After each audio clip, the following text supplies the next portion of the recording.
What's going on, everybody? Just wanted to make a quick video that's basically going to set up another video that I'm going to be doing for the members at the clinic come January. So we're going to make that a public offering. So if this is something you're interested in and you'd like to hear more, join the public webinar that we'll be having, like I said, come January at newbiologyclinic.com.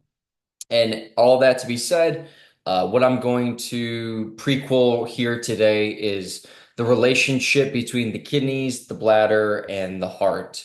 Um, the reason why I want to talk about this and it's been on my mind is because it's something that I've been seeing a lot of with a lot of people. If you look at, causes of death, a lot of it does have to do with renal failure. That plays a big role, especially in our society. A lot of heart related issues have to do with, most deaths that do take place, at least here in America, and if not worldwide.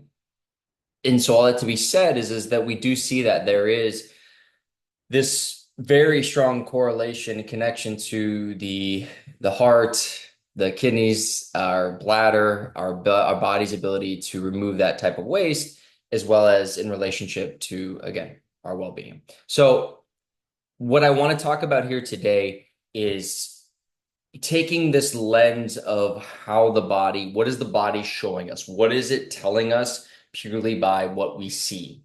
And so one of the things that's super noticeable is the relationship of where everything sits in our body at this time, right? So when you look at, for example, the heart, it's here. When you see where the kidneys are, they're down here, and then your pelvis sits right at that pelvic floor.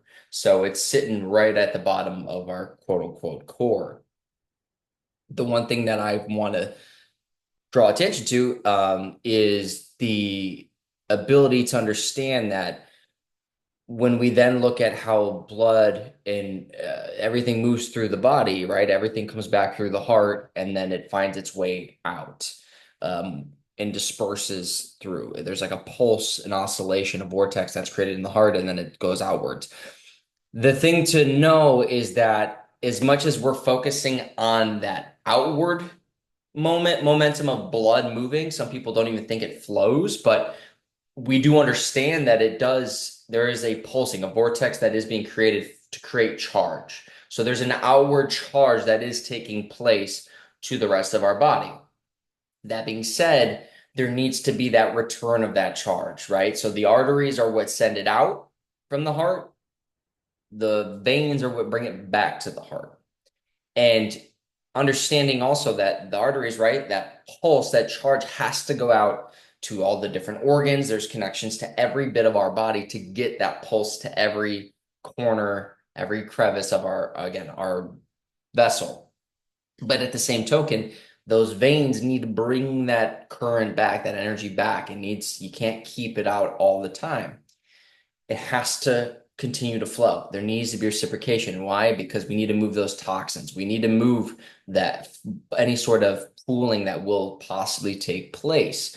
But how does that happen? Well, if the heart's not a pump, it needs to be able, again, to disperse out, but also our movement and how we move our body also does help facilitate that blood flow. This is why when you go to doctors or you go to places and you have an injury or you have, you're bedridden, they say, to the best you can, try to move the knee, move the thing. They create a compression sock, compression sleeves, compression this. What is the compression doing? It's trying to help facilitate flow. It's creating more pressure to make a smaller hole with all that tension to try to feed that flow back to the heart.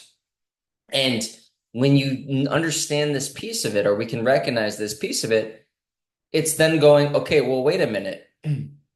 If I have for example, my bladder, it needs to eliminate, but I have all this compression in my pelvic floor. Say I'm rolling my hips under, I'm clenching a lot of the times. I don't know how to relax my pelvic floor.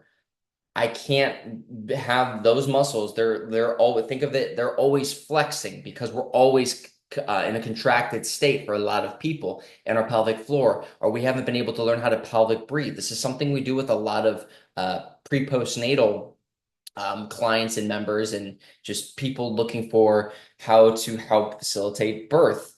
Well, as much as not everybody's giving birth to babies, it is no different. We need to be able to all have that ability to relax the pelvic floor and then create contraction, contraction, release, contraction, release.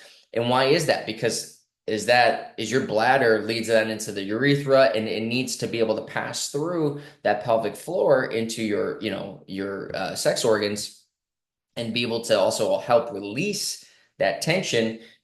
That constant compression is going to start to create a restriction for that bladder.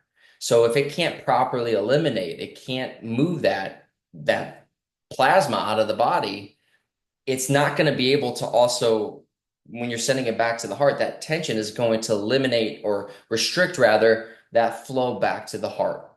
And so you see, though, where that comes into play with that contraction or that compression within the pelvic floor that needs to be able to do this.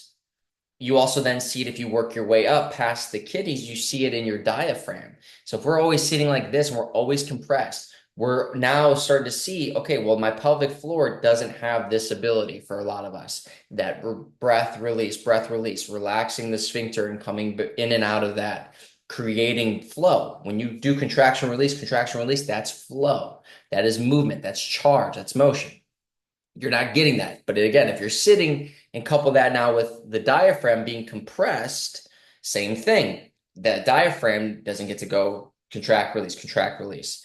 And what we start to then see is if that doesn't happen, well, going back to the veins, well, you have your what's called your inferior vena cava that runs from the bottom of your heart through the liver. Well, it's technically going back to the heart, but if you go downwards, it goes down through the liver, through the diaphragm, literally is made. You are perfectly designed for that inferior vena cava to go right through the diaphragm, down the body along the spine, and down into your pelvic floor, where it does meet the bladder, it meets the kidneys, it meets all the organs, but you see that it then branches off and then finds its way down both of our legs.